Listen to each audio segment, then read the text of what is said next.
All right, guys, welcome back. LiveStream Under the Moonshine number 177. We're restarting.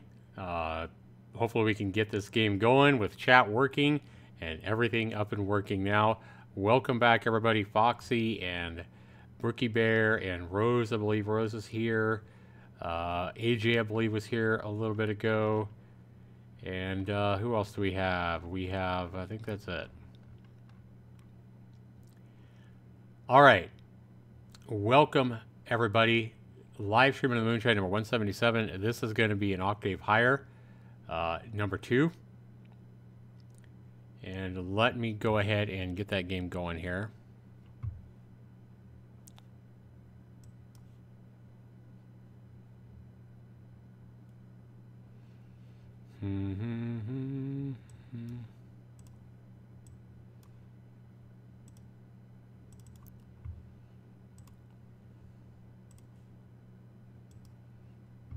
Okay.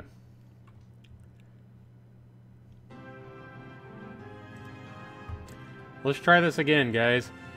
An Octave Higher.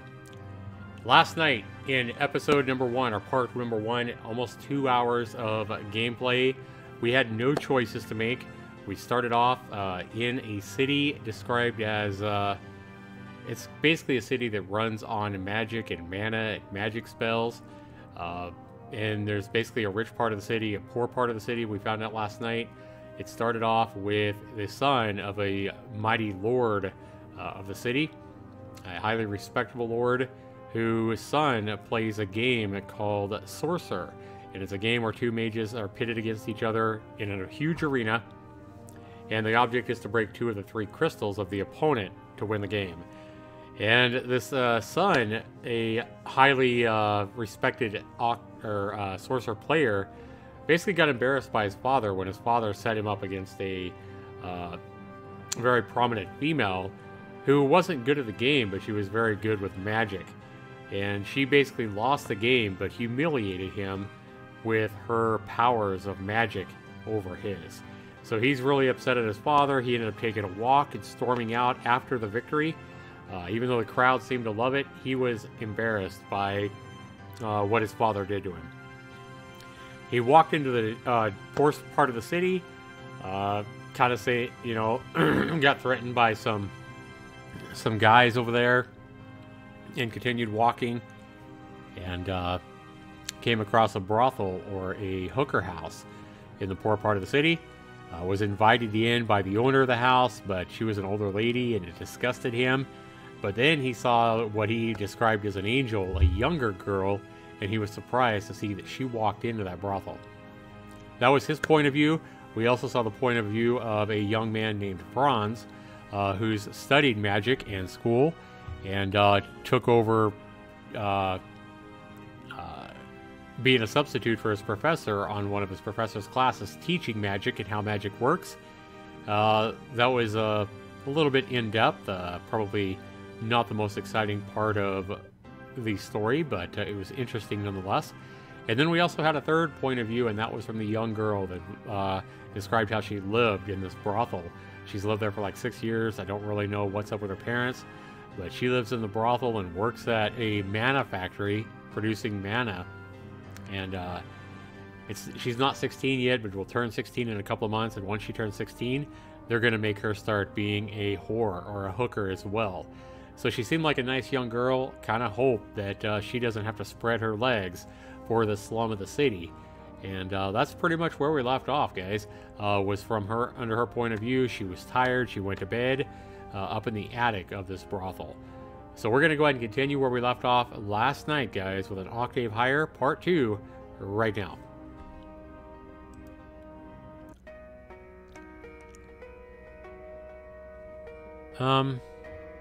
Nope, that is not where we were. Load. Right here. Yeah, I think this is where we were. Yep. Alright, this is where we left off. Earth Day, 25th of Sextilis. This is the month. This is the name of the day in this world where this visual novel takes place in. And 3:13 a.m. in the morning. I guess it's light. So obviously a lot different than Earth here. So again, we're still under the point of view of this, I believe her name is Elise, actually. The young girl that lives in the brothel. I think it's Elise, something like that. I open my eyes. My room is bathed in sunlight at 3:13 a.m. Okay? I groggily sit up and just sort of wait until I have enough energy to stand. Once I manage to do that, I grab a towel and a fresh uniform. It's only then that I realize I'm still wearing my factory clothes from yesterday. I go downstairs thinking how unpleasant it is to change out of work clothes and just change right back into work clothes. Maison in the morning is actually pleasant. It's so much different from the place it becomes at night. For one thing, it's quieter when there are no patrons around to start naked games of hide and seek. That's not to say that all traces of last night are gone.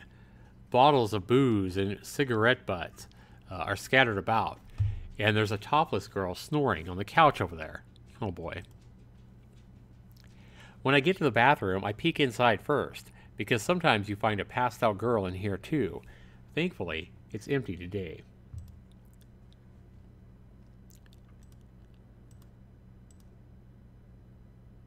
I come out of the bathroom changed into a cleaner set of the same clothes I was just wearing. It's a small change, but I do feel refreshed. I leave Maison after drinking a glass of water in the kitchen. I always skip breakfast. The morning air outside feels nice. Apparently, people who aren't from around here can smell something foul in the air even on days like this, but we proles hardly ever notice it anymore. Maison has its own large courtyard, but the street that runs alongside of it is pretty out of the way. I have to go to a wider street closer to the city to get to the nearest omnibus stop. The factory I work at is actually located in a proles district, but it is faster to take the omnibus from the city than to trudge through the tangled maze of narrow alleys. Okay, so she's going to the omnibus. Can somebody let me know if the music is too loud, too low? Can you guys hear my voice over the music? Can you hear the music? That kind of thing? Somebody let me know. Along the way, I see a group of men and women sitting in the wayside. And Elise, yep, that is her name. Good morning. They smile and wave at me. People around here used to scowl at me if they saw me entering or leaving Maison, but now they're quite friendly. Either they've heard about my circumstances, or they've just stopped caring. Cupcake and the music is fine. Thanks, guys. There are already a couple of other factory workers waiting at the omnibus stop when I get there. The factory has thousands of workers, so I don't know anyone else waiting here with me. I only recognize them from their uniforms, and I'm sure they wouldn't know me either if they saw me in my normal clothes. Now remember, guys, we are under the point of view of 15-year-old Elise, who lives in a brothel and obviously doesn't have a very good situation in life to be living in the attic of a brothel for the past 6 years. So basically, since what, she was 8 or 9 years old, she's been living in the attic of a brothel, and she's going to end up being a employee of the brothel, a whore, if you would, on her 16th birthday. Pretty sad. Still, we exchange smiles at the greeting, as she gets on the omnibus to go to the factory. Before long, I see the omnibus arriving. I get on the floating platform. Actually, sometimes I find the omnibus scary. The platform wobbles every time someone steps on it, and also I feel much lighter than normal after I get on. And I always worry about what would happen if the driver suddenly ran out of mana, because mana is basically what fuels or powers these omnibuses and makes them float. I know it's a silly thought. The Buggy never run out of mana like we proles do, but still. The air outside the omnibus shifts all of a sudden, and we're carried forward. In a few seconds, the omnibus starts to pick up speed. After making a few stops to pick up and drop off passengers, the omnibus reaches an intersection where it should turn left towards the factory. However, I noticed the street is closed today. There are some government workers there. It looks like they're installing a new magic machine. The omnibus makes a right turn instead of a left. Oh, we're taking a detour through the city center. I've never seen this part of the city in such a long time. Everything outside my window is so shiny. Even at noon, the places where we pros live never look like this. The center of Overture is like a place out of a fairy tale. Huge, high buildings that you have to strain to see the tops of, and even taller towers pierce high into the sky. I'm captivated by it all. Even the sidewalks are beautiful to me. I see some people flying in their own private carriages instead of taking the omnibus, and they're all wearing really beautiful dresses. Even the people who are walking down the street look classy. I also notice a lot of police officers. There's at least one of them on every street corner.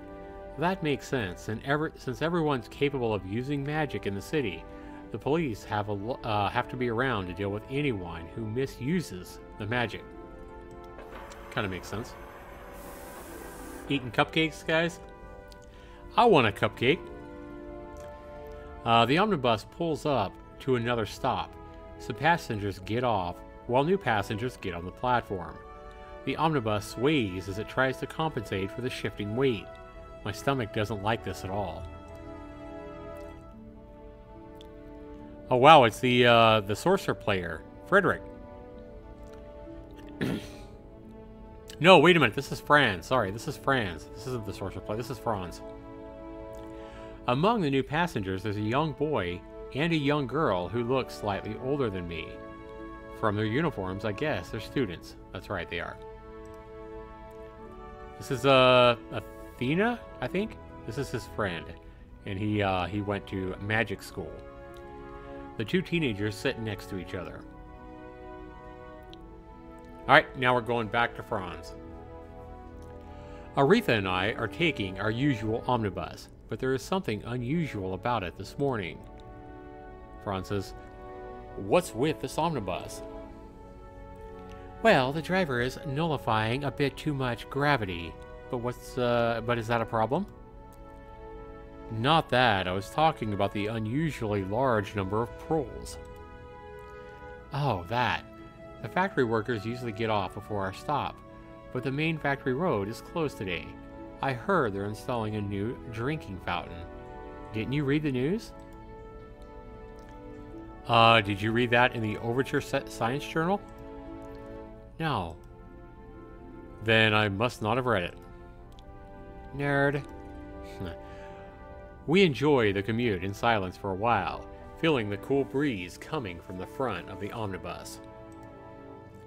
Aretha, you mentioned nullifying gravity, right? Uh-huh. Before omnibuses were made as magic machines, they were only driven by controlling the surrounding air, weren't they? Yes, but it was more difficult to steer because an omnibus was heavy. The driver had to have a strong faith to move an omnibus around. On the other hand, nullifying some gravity allows an omnibus to be almost as light as a personal carriage, even though it is much bigger. So, why didn't traditional omnibuses use the same method as today's omnibuses?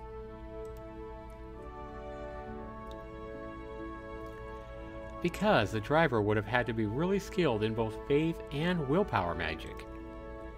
It's not a problem now because anyone can operate magic machines, even though they're not skilled in their requisite traits. For example, you're not gifted in courage, but you can use your stove at home, right? Interesting. Actually, I always wonder about that. Why can I use my stove even though I'm not gifted in courage? Hehehehe. Aretha's eyes flare up. As a magical engineering student, she must like this topic. Hey Falconer, welcome back. Good to see ya. Yeah, you're back for more? Awesome. You're being offered a cupcake by Rose. Franz and the woman, yes. Aretha, his friend, yep. And they're both teenagers. We found out they're both teenagers from the point of view of Elise, the girl from the brothel. And Aretha says, "You know how fire is cast, of course." Well, of course, fire equals summon, courage. That's very basic. Right. When you cast fire, you actually perform 3 separate acts. First, you focus on the courage trait. What actually happens is that little bit of mana in your body is infused with courage. Second, you invoke the summon ability. What actually happens here is that your body consumes the courage-infused mana to summon the fire. And it's only then, third, that you release the magic from your hand. Aretha pauses to make sure I understand. You know what? I never really think of these steps when casting a spell because they're done unconsciously, but I remember learning about this in IMS. You mean Introduction to Magical Suffering, right? Evidently, she remembers how I used to complain about IMS. Anyway, what your stove at home does is it does the second and third steps for you. It summons fire using courage-infused mana and releases the magic. But machines can't do that first step. That's what you're touching the stove and focusing on courage is for. When you touch the stove and focus on courage, your body infuses courage into a portion of your mana, and then that courage-infused mana flows into the stove. And then the stove can perform the second and third steps automatically. I stroke my chin. I've learned this before, I'm sure, but it's good to be reminded of how magic machinery works. In a very real sense, it's the basis of our modern world. So basically, a magic machine takes mana that's already infused with one or more magical traits by a human, and then it invokes magical abilities using that mana. In other words, a machine is just a way to automate the process of invoking, summon, amplify, nullify, transform, or any combination of these magical abilities. Yeah, I think I get it. Being gifted in a magical trait means you have natural talent to invoke magical abilities on that particular magical trait. But even if you're not gifted in a trait, you can still infuse your mana with that trait. You just can't easily invoke abilities using that mana. However, when you use a magic machine, you don't have to invoke any magical abilities because the magic machine does it for you. Therefore, it doesn't matter what magical traits you're gifted in. Bingo! My friends is so smart. Mommy is happy. Ha ha ha ha. Again, that laughing face that makes me want to smile or laugh. Sometimes she claims to be my lover. Other times, my elder sister. For some reason, today, she's my mother. Huh. A hair cupcake? Oh my gosh, Falconer. That sounds gross. Huh. While Aretha is still laughing, our omnibus comes to a halt in front of the conservatory. We get up from our seats and step off the omnibus. I take a look at the pearls again as I get off the bus. A girl is gazing longingly at the conservatoire. I think it's conservatoire. A girl is gazing longingly, at the conservatoire. I can feel a faint aura radiating from her. Courageous and compassionate. Franz? Coming. From the omnibus stop, we saunter across the spacious conservatoire courtyard. The courtyard is surrounded by 3 buildings on its east, west, and north sides, and is open to the street on the south. The omnibus stop is right across the street. If you drew a line from the omnibus stop to the north building's main entrance, that line would be parallel to the east and west buildings and divide the courtyard into 2 rectangles of equal size. The north building is the main building and is much larger than the other 2. If someone tells you to go to the conservatoire building without specifying which one, you can safely assume that he means the North Building. It's also where most academic activities are conducted, so if you're looking for a classroom or a laboratory, that's where you should go. The West Building, the smallest of the three, is for administrative purposes, which is why it is usually only crowded at the beginning of an academic year or right around graduation. The East Building is for everything else. It houses facilities that aren't directly related to magical science or engineering, such as the library, the art room, and various club rooms. Aretha says, "Oh hey, it's already the weekend tomorrow, isn't it?" Tomorrow is Light Day, so yes indeed. Okay, so Light Day. Okay, so it said that today was Earth Day, so Earth Day must be like our Friday. And it sounds like their Light Day is like our Saturday. That's what it sounds like anyway. Try to make a mental note of that. I'm trying to make a mental note of that. Earth Day's Friday, Light Day Saturday. Interesting. Zax's head is the shape of a Z though, which is weird. Oh my gosh, what? And I'm not even human. Aretha says, so do you have any plans for the weekend, obviously? No. Then let's go see a kinetoscope show. Cool. Sounds like fun. Again, look at that. Look at that laugh. Kinetoscope is a relatively modern magic machine invention. It makes pictures move. It's like watching a play, but there's no actors on stage. Well, there's not even a stage, it's just a wall. And this machine projects images onto the wall from a long strip of individual pictures through a shutter. Apparently, it works by continuously running the strip of pictures over a projecting light, and alternately opening and closing the shutter, which is controlled using the same wind magic as the one that used to levitate a carriage or an omnibus or rotate the hour and minute hands of a chronometer. A magician operates the kinetoscope by casting illumination magic to produce the light required to project the images. It's really quite a fascinating little machine. A kinetoscope show, huh? You don't have anything to do tomorrow, right? It's not like you'll suddenly get a girlfriend today. Hey, it could happen. Yeah, right. Ha ha ha ha. Again, that laugh. Fine, fine. I'll go see a kinetoscope show with you tomorrow. Great. Let's meet at the theater at noon. Sure. Aretha and I stopped walking when we reached the North Building's entrance. So, are you going to the conference hall now? I'm going to look for the Professor Poe before that. Okay.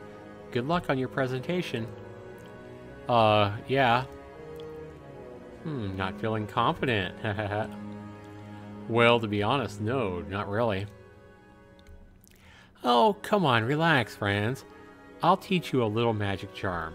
Whenever you get nervous, say my name 3 times in your heart, and it'll make your nervousness all go away. Wow. I kind of like her. She's kind of cute. Especially with all her smiles and laughs. Try the magic charm or don't try it. Hey, this is our first choice we've ever got, guys. We have not got a choice until now. Let's go ahead and try the magic charm and see if it works. Aretha. Hey, we got a +1 to her and I. That's like the Sims kind of thing where you get the little green pluses if your relationship grows or whatever. Yay. We're closer to Aretha now, I guess. So I say Aretha while closing my eyes, it looks like. Huh? Why did you actually do it? That was obviously just a joke. And I said in your heart, not out loud. Look at that face. But I wanted to see if it would work. So, did it? Maybe. Alright, I've got to go. Bye. Was she blushing? That's not much like her. Huh, for some reason I don't feel so nervous anymore though. Maybe the charm did work. There is still an hour before the symposium begins, but I already noticed many unfamiliar faces and uniforms among the people in the main hall. They're attendees from institutions outside the conservatoire. I head straight to the Magic Systems laboratory. In the lab, Professor Poe is standing near a small, floating ball of water about as wide as my palm. His left hand is pointed at the floor, under the ball of water.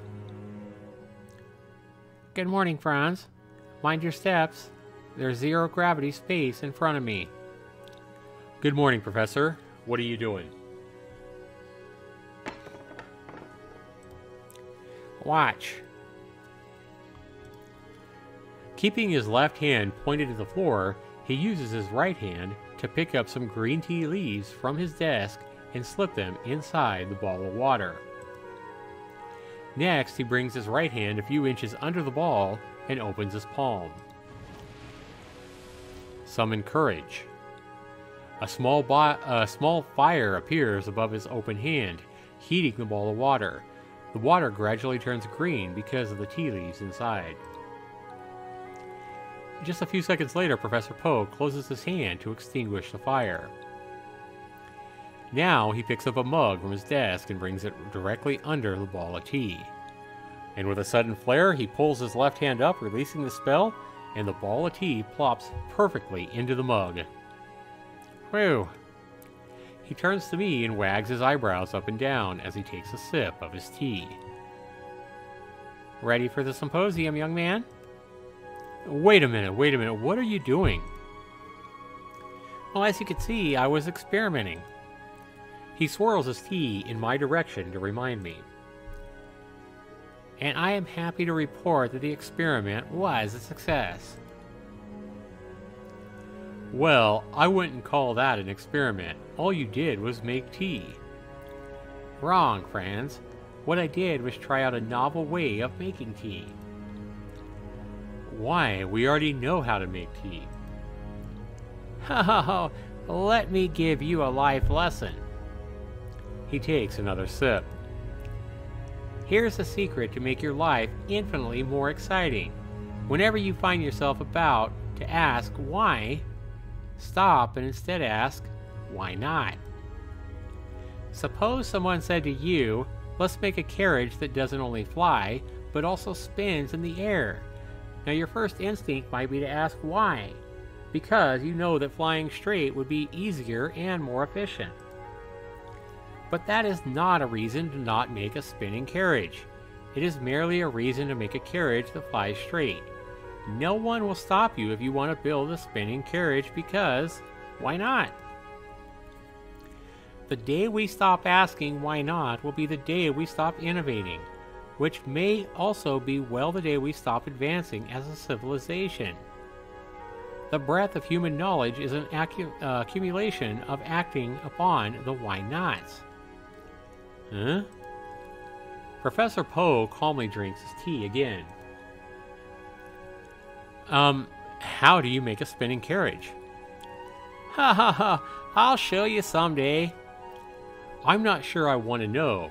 I think I'd get nauseated. Yes, I'm ready for the symposium. Or no, Franz says this, sorry. Yes, I'm ready for the symposium. Very good, let's go. He gulps down the rest of his tea and we're off. With Professor Poe walking beside me, the unfamiliar faces that 10 minutes ago never bothered looking in my direction now try to approach us just to greet and exchange handshakes with the professor. Everybody seems to recognize you. Oh well, I've worked with lots of institutions over the years. In fact, Professor Poe is all but a celebrity in research circles. When he was young, if you said this in front of a professor, he'd quip that he was still young at heart. Professor Poe successfully solved one of the many long-standing mysteries of magic. His research answered the question of how the water, fire, rocks, and wind that magicians summon are made of elements that already exist in nature. So for example, when we cast water, the water is summoned from a nearby sea. and eventually it finds its way back to the sea. Nothing is gained and nothing is lost. Most people are familiar with this book on the subject, or with his book on the subject, if not his name. The title of Whence Magic Comes, Whither Magic Goes, or Why Overture Isn't Drowned in a Giant Flood After 3 Centuries of Casting Water Spells. It looks like many people from the industry are attending this year. Yes, MM alone is sending about 100 representatives. MM? You mean Magical Mechanical? What other MM would attend a science conference? Well, fair enough. At home, I always see these 2 letters printed on my coffee machine. At the conservatoire, I read it on the lab equipment. In winter, I see it on my room heater. In the summer, I see it on the room cooler. All year long on my chronometer, sorry. MM, short for Magical Mechanical. It's the largest magic machine manufacturer in Overture, quite possibly in the whole world. They have factories not only in Overture, but also in our colonies. Now we've arrived at the conference hall on the top floor, which is already packed full with the symposium attendees. Just as we're entering the hall, we bump into a beautiful woman.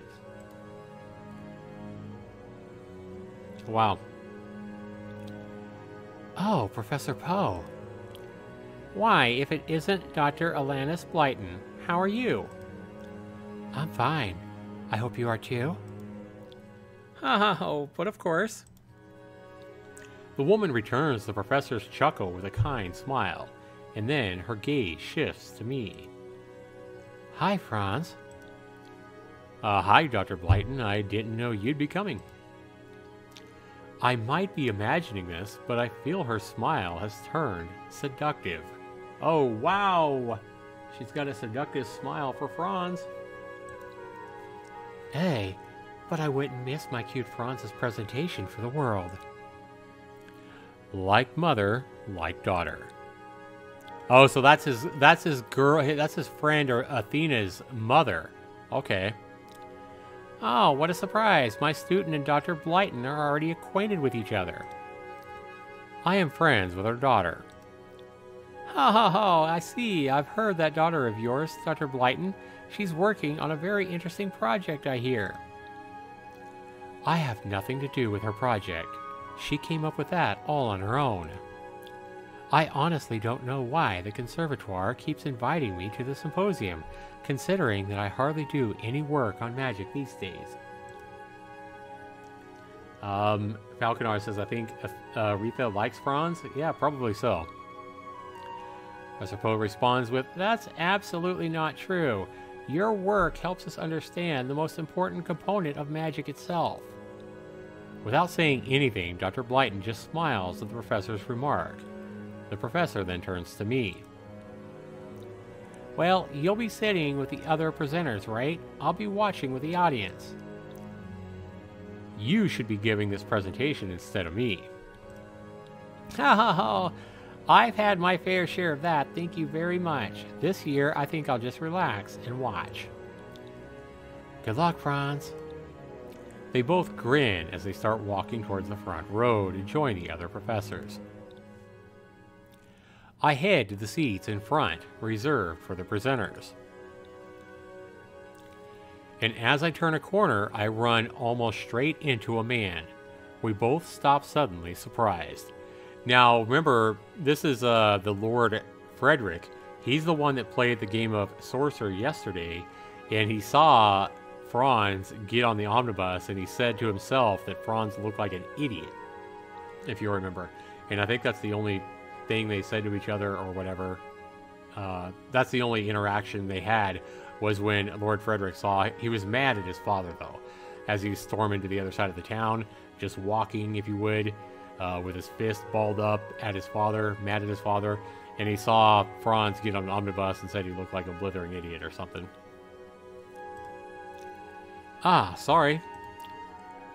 He looks about my age. Is he a student from another conservatoire? But he is not wearing any uniform.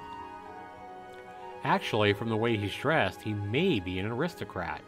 But I didn't see any other aristocrats here.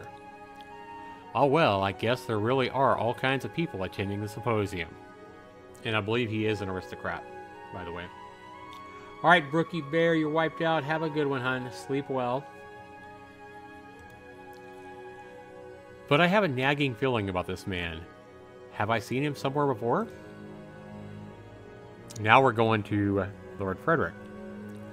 What the hell is this peasant doing just standing and staring at my face?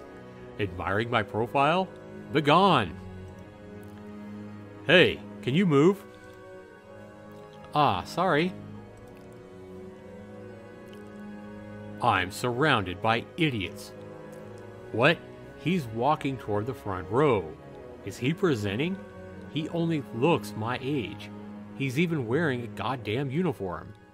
They're even letting students present these days. I knew it. This symposium is a total joke. I can't even believe I'm here. I take a seat at the back. At the same time, a woman who seems to be the MC goes up to the podium. Good morning, ladies and gentlemen. Welcome to the Conservatoire d'Ouverture's 17th Annual Symposium. Applaud, applaud. Applause from the audience, but not from me. Today we have 15 amazing presenters who will be sharing their knowledge with us. We will have 8 presentations in the morning, and the rest in the afternoon. 15? Did she say 15? God save me. My father makes me attend the symposium every year. He says it's a good opportunity for me to experience the work of the greatest creative minds in the city firsthand, since I'm homeschooled and don't otherwise get to interact with academics. As the biggest shareholder in Magical Mechanical, it was easy for my father to make Magical Mechanical send me as one of the representatives. And it was equally easy for Magical Mechanical to send as many representatives as they wanted, them being the corporate sponsor of this event. Damn this luck. But before that, I'd like to call the headmaster of Conservatoire d'Ouverture, Esther. But seriously, this symposium is a joke. Those presenters are not even here to share knowledge. They're either trying to sell something or get funding for their research. They're all fakes, every single one of them. Applause again. Some old geezer goes up to the podium. The conference hall is pretty big. If you drew a hexagon on the floor, you could probably play Sorcerer here. There wouldn't be any space left for an audience, though. Not that I would mind. It looks like there are exits to some kind of balcony outside, from which one is able to look down on the courtyard. Another round of applause. The old geezer leaves the podium.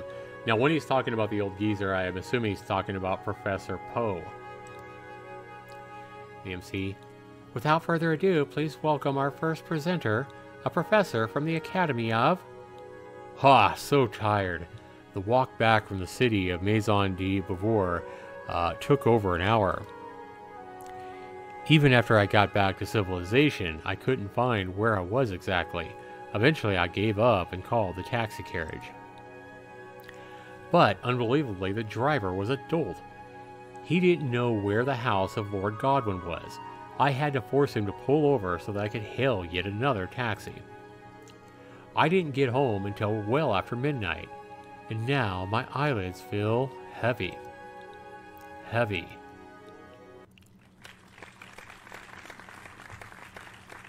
Heavy. Huh. And now we're going back to Elise. Hey, wake up. Huh? Elise, wake up. Lunch break's almost over. A girl dressed in the same factory uniform as mine is shaking my body. I peek up at her without lifting my head, which is resting on my arms as I'm sitting slumped over a desk. Oh, hey, Judy. Are you awake? Not sure. Do I look awake? I'd say so. What with us having a conversation and all. I get up and stretch my arms. Yeah, half awake maybe. That's good enough to work, though. Oh, that's right. I have to see Mr. Nelton. I leave Judy and head to my supervisor's office. I pause at the door and take a deep breath before knocking.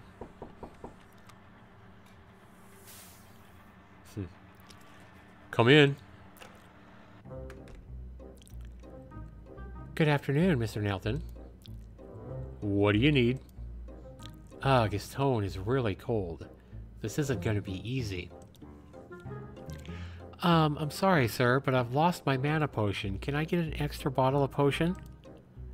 No. But... Listen, miss. Elise Shelley, employee number C15106. Listen, Miss Shelley. The rules state that every worker receives a bottle in the morning and another at lunch break. He is totally disinterested in my explanation. He barely looks up from his desk as he talks to me. I have to make him willing to help me somehow. I suck in a chest full of air and prepare to use the cutest voice I can muster. As far as I can tell from Maison, that means I have to just squeal my request. Huh. Please, please, please give me another bottle of mana, pretty please. The expression on Mr. Nelton's face doesn't change in the slightest. Well, that was totally embarrassing for me. Like I said, Miss Shelley, I can't give you another potion because it's against the rules. What did you say happened to the ones you had again? I drank the potion as soon as I got it in the morning, but I lost the one from lunch break. I remember putting it beside the furnace, but I can't find it now. Why didn't you drink it right away? Well, I was... Wait. Mr. Nelton's eyes widen. He leans forward and lowers his voice. Do you think someone took it? No. I wouldn't think that. Mr. Nelton straightens his posture again and crosses his arms. So, where's your potion then? Ugh, he really doesn't want to give me that bottle of mana, does he? Stingy, cheapo. If it has come to this, I have no choice but to play my trump card. You should never underestimate a girl in desperation, Mr. Nelton. I bow down my head and stare at my feet. Excuse me. I'm sorry, Mr. Nelton. I pause for a few seconds after speaking in a shaky voice. My boss's face is my boss's face is starting to soften up. He can sense that something is about to happen. At least that's what I imagine his face is doing. I can't actually see it because I'm still looking down at the floor. Huh. When I look up again, I make the most doleful look I can. I stare right into his eyes, my eyelids glistening and my pupils dilated with longing eyebrows raised and tilted to the forehead, my lips half open as about to let some words out, but lacking courage to do so, and my cheeks pink in the shame. Okay, I can't actually look at my own cheeks, and as far as I know, I have never blushed in my life, but pink is how I visualize them anyhow. I promise I'll work really, really hard today, please. My boss gapes at me in almost disbelief. At last, he lowers and shakes his head with his eyes closed. Fine, but only this one time, do you hear? He rises from his chair, walks to a cabinet at the back of his office, and opens it. From inside the cabinet, he fetches a vial of clear, blue liquid. He walks back and hands me the vial. I take it without the least hesitation, and joy returns to my face. Thank you, Mr. Nelton.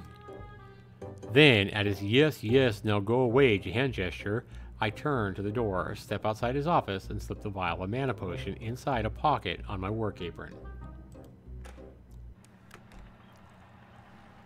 I go back to my working spot, happy after successfully pulling off what the girls at Maison dub the male's inducement technique.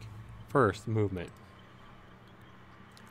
I never asked them about any subsequent movements.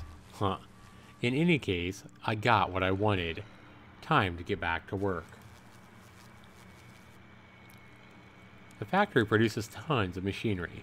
Literally tons every day. From household appliances to machines for public utility. We have a section for just about everything. The section where I work, though, deals with what people call the boring stuff. We make the chassis for various kinds of machinery and assemble components from other sections onto these chassis to produce the final products. Meanwhile, engines like the mana absorption engine and the magic casting engine are made elsewhere and brought here for the final assembly. But hey, even working on the non-boring stuff mostly involves casting the same magic all day, every day. So how exciting can that be? That's just how work at a factory is. You come in the morning, drink a bottle of mana, use it all up by casting the same magic until lunch, then you gulp down another bottle of mana after lunch and continue casting the exact same magic again until the end of the shift at sundown. And that's basically my life in a nutshell. Mine and everyone else's. Wow, that does kind of sound like factory work, does it not? Doing the same thing repetitively over and over and over again, making or manufacturing some kind of product.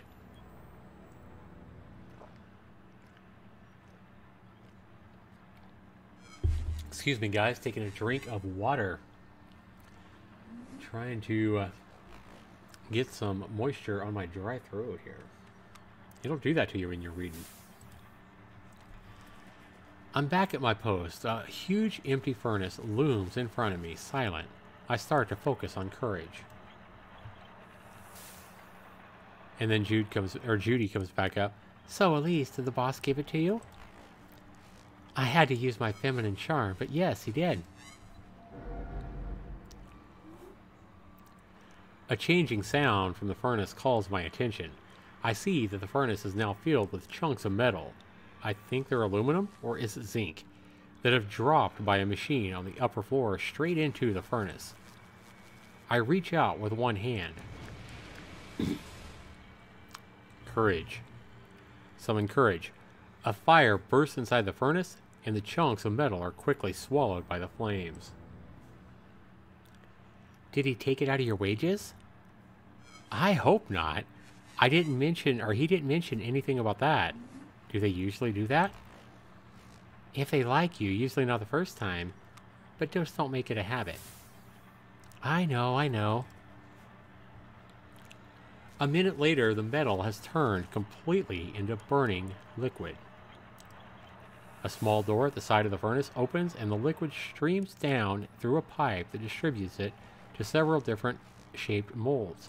One of the molds is right beside Judy, who has just finished gathering courage in her hand.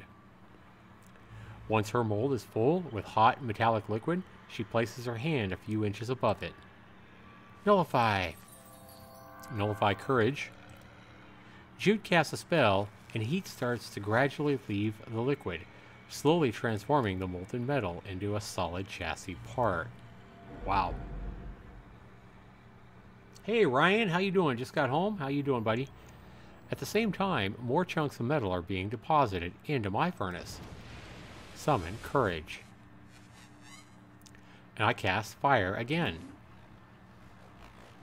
You know, my parents used to say that I have great talents in magic. They said I could become a mage.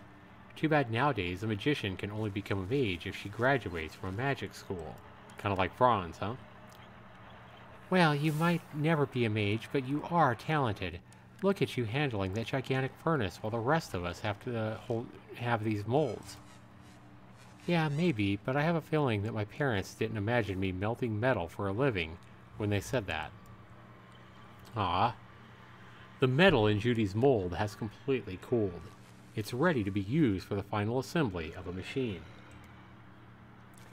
She takes the chassis part out of the mold and puts it on a conveyor belt nearby, which will deliver it into a mechanical system to be assembled together with other parts and engines. Soon, another new machine will have been produced. This pre-configured mechanical system is made up of gears, belts, roller chains, and a bunch of other things whose names I do not know. The whole thing can be operated simply by rotating the first gear, which is kept in motion by another worker who continuously casts wind on it throughout the day. I guess they wouldn't have. All parents say this kind of thing about their kids, don't they? They're all like, oh my gosh, I can feel courage for my little baby girl. And she's like one. Hello parents, newsflash, if your baby can't walk or talk yet, you probably can't get a good feel of her future magical talents. That's kind of funny. True enough though, the truth comes out of Elise, huh? And Judy laughs at that. Ha ha ha. Judy casts another freeze spell onto her mold. Nullify courage. Let them talk. None of it matters to us pearls anyway. Even if you could cast the strongest magic in the world, that wouldn't mean anything if you didn't have the money to buy the mana potions. That sounds like a good point. I cast another fire. I can't count how many times I've cast the same spell since this morning. We do get supplies of mana from the factory, but only enough for factory work. And eating food, drinking water, and even breathing air do restore some mana. Yeah, but not by much. Not by much. It sucks to be poor, doesn't it? Just be thankful there are people worse off than us. Some people don't even have a job, so they can't make a living at all. Why do people always do that? Always do what? Judy looks honestly puzzled by my question. By saying, be thankful, others have it worse. Why do people always say that?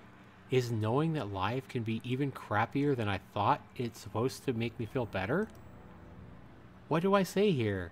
Yep, now I realize just how much more messed up this world is for some other people, so I feel so great in comparison. Judy gawks at me with a funny expression, like she wanted to laugh, but laughing felt wrong. She doesn't even look mad. It's more like her eyes were saying, really, Elise? We've both gone quiet. Huh, that's funny. Hey Foxy, how you doing? Welcome, man.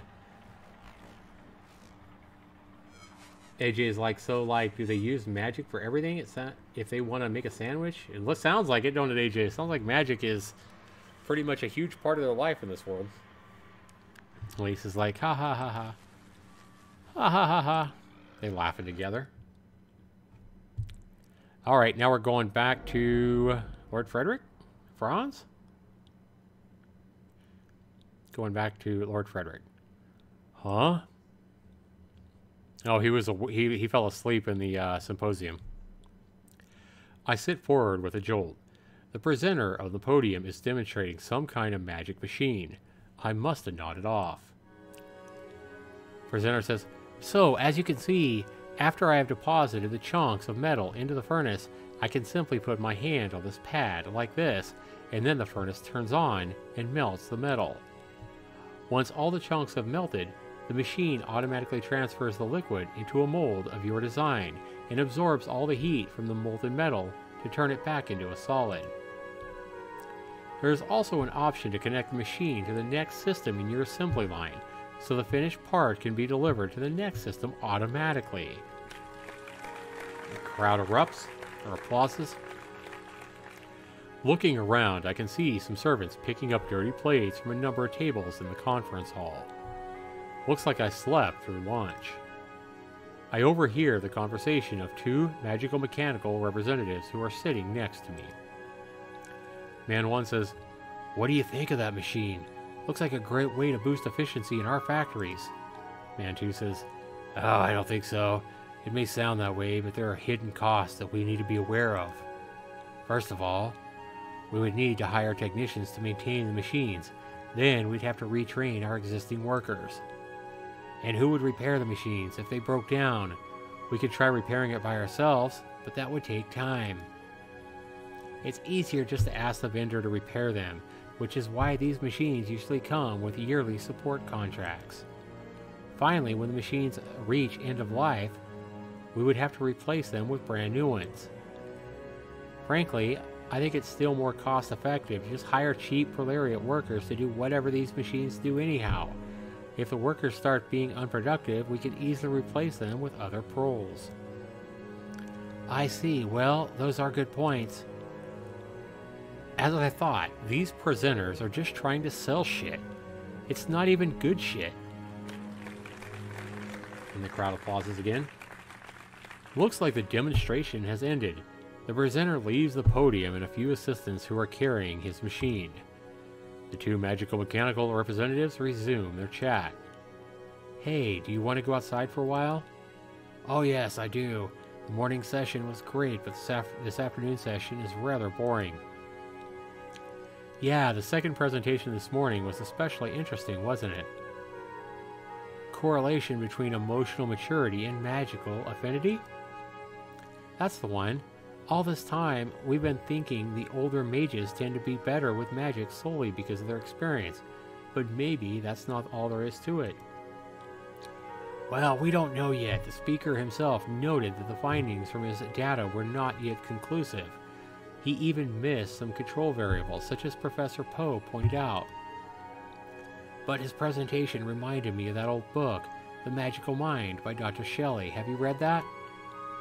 Is that the one that discusses the effect of a magician's psychological state of mind on his magic, right?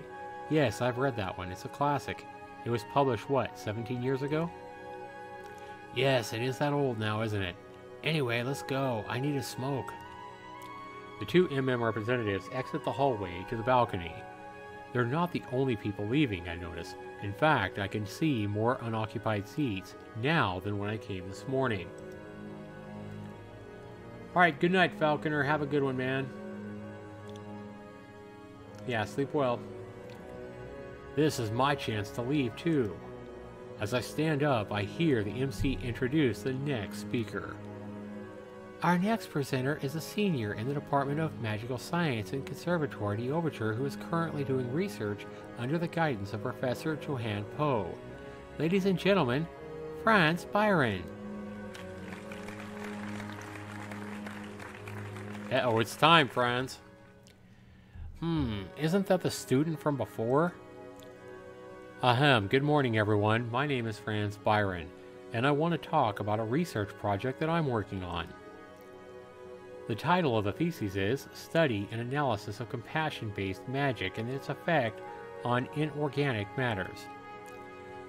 Compassion magic? God, what is it with people? Let me give you some background on why I'm doing this research. We all know about magic machines. Magic machines have benefited society in innumerable ways. People nowadays can use every kind of magic to make their daily lives even easier. Fire magic, wind magic, water magic, earth magic, and all their variants. All of these can be produced by a magic machine as long as you supply them with mana infused with the corresponding magical traits. But we still haven't gotten a machine to process mana infused with compassion. It just doesn't work. Compassion magic doesn't materialize except through living beings. Machines can't just cast compassion magic. Likewise, casting compassion magic on inanimate objects has absolutely no effect. Now, there are a lot of theories about why this phenomenon exists, but there is still no definitive answer to explain the problem. We don't know why this happens. Nobody does. The benefits of solving this particular problem are obvious. Compassion is an infinitely useful magic, as we all know. Illumination magic, for example, is based on faith and compassion. Overture still relies on illuminators to walk the streets every evening to light the city. If we had a machine to do this work, much time and money could be saved. But the most vital compassion-based magic, quite literally, is healing magic. The first machine was invented 30 years ago, and we're now using them everywhere, except in hospitals and in clinics. Healthcare would be revolutionized if we could make it into an industry with the help of our magic machines. This brings us to my research. In my study, I've come across several reports of cases where inanimate objects were affected by this type of magic. For example, there was a report in the year 305 about a 7-year-old girl who had managed to cast heal on a broken doll and fixed it. Reports like these suggest that in some circumstances, compassion magic can affect inanimate objects. And if that's true, the reverse is likely true as well. There are murmurs from the audience. This is quite a controversial topic at such a prestigious symposium. Now, I know you might be thinking, there have always been numerous research studies on this, and they have all failed to make compassion magic-based machines. But those experiments were done a long time ago, back when we could only determine the quality of magic from visual observation. But thanks to recent advances in research, we now have methods to quantify magic. For example, by analyzing the water that is summoned with intelligence-based magic, we found that not all summoned water is the same type of water. Some water we summon is safe to drink, and some isn't. Though most water has the same consistency as what you'll find in the Overture River, some water will cause corrosion on material. We now refer to the latter as acidic. Continuing research has revealed the parameters needed to quantify different properties of water. Using these parameters, we can now calculate how pure the water we summon is reliably and consistently. Still, further studies found how this purity level correlates with other magical parameters such as magical affinity in the caster and the amount of mana used in each spell. Of course, we already knew about this correlation long before that, but at the time we had to rely on visual observation and other human sensory information to determine the quantity of water. Now we can do it scientifically. Even before the water is cast, we can calculate it based on the caster's magical properties. That research has produced this result. The research that produced this result is relatively new, and its results are well known. But without it, we would not be able to, even now, create magic machines that reliably summon drinkable water. Similar results have been achieved with willpower-based magic. For example, we can now determine the type of rock that will be summoned. Discoveries like these have completely remade the construction industry. Being able to quantify magical properties means we can reduce magical science experiments to numerical data points. Simply having that data has led to innumerable advances in technology over the past generation. Still, we have never succeeded in quantifying the properties of compassion-based magic. This is a major part of what I'll be doing for my final year project. The student goes on to explain different kinds of properties that may be analyzed from compassion magic and the scientific methods to properly measure them to produce quantifiable data. To be honest, I don't give the slightest damn. Compassion magic is, as I've made remarkably clear for years now, an utter waste of effort in every theater but war. Some people in the audience seem to be listening very intently though. I don't know why. Healing machines are a preposterous idea. If you're wounded, call a doctor to come cast heal on your wound. It'll take seconds. Finally, the student concludes his presentation.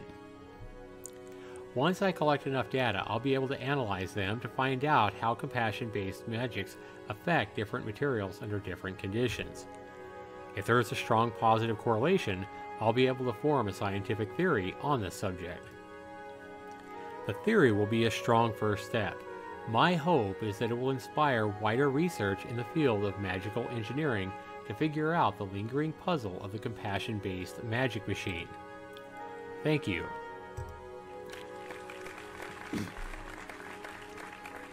You know, this game is very peaceful, Foxy? Or is it the game, or is it just my peaceful, soothing voice, Foxy? AJ's like, so when is Franz going to talk about something interesting? Night-night. Lock your bedroom door, or Zax will get in. Good night, Foxy. Have a good night, man. They're now taking some questions from the audience. I stopped listening at this point, though. There's just no way compassion magic can be made to work on inanimate objects. It goes against the logic of magic. Anyone who uses magic can tell you that. It would be like burning water. However, for some reason, I find myself thinking about his research topic despite, or perhaps because of how absurd it is. Compassion. After the questions and answer session is ended, the student goes back to his seat to a warm round of applause. And at the same time, the next presenter gets up from his seat and heads to the podium. But the conference hall is emptying out as the afternoon wears on. The audience is half since this morning by my count. After a while, the presenter student also gets up from his seat and walks towards the exit. Maybe I should go after him and walk for a bit. That will also give me a reason to leave the symposium. In fact, that does sound as good an idea as any. I catch up to him outside the conference hall. Frederick says, "Excuse me." "Oh, hi." "Allow me to introduce myself. My name is Frederick Godwin. I am here as a representative from Magical Mechanical." His mouth is agape from the second after hearing my name. Godwin is a name that carries weight in this town, thanks to my father, Geoff Godwin, the founder of Magical Mechanical. "Oh, it's very nice to meet you, Lord Godwin. I'm Franz Byron, a magical science student at this conservatoire. I think we ran into each other this morning." "Lord Godwin is what people call my father. You can just call me by my first name." The student looks startled, but soon regains his composure. "Is that really okay? Haha. Alright, nice to meet you, Frederick." "I was being polite, you damn peasant. You should at least have the good sense to continue to use my title despite my offer. What a little imbecile." "Huh. Ahem. I was wondering why you picked compassion magic as your research project." Now we're going to Franz's point of view. "Why did I pick compassion magic as my research topic? Excellent question. I was wondering that about myself. My research topic is quite unusual, I'll admit. A machine that can work with compassion magic, or a machine on which compassion magic will have an effect? Unbelievable. So, there was a report of a kid fixing her doll with heels, so what? I wish somebody would have pointed out the obvious. That's what is known as anecdotal evidence, in layman's term, unscientific." Well, unscientific is not technically a layman's term, but my point is that it's crazy to form a hypothesis based on unverified reports. I mean, the first machine was invented 3 decades ago, and for 3 decades, we've known that machines don't work with compassion. It's not as if during these 3 decades our best scientists haven't been trying to make them do.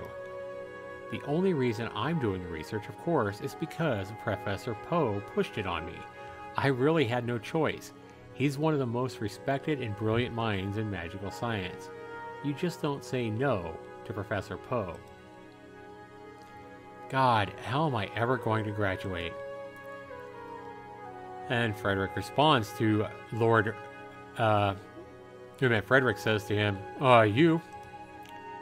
Sorry, I was lost in thought. Well, as I said in the presentation, scientific knowledge of compassion magic would have the potential to unlock all kinds of useful inventions like compassion magic machines."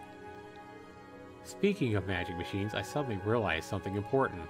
I'm speaking to a magical mechanical representative, and he just so happens to be the son of Lord Godwin.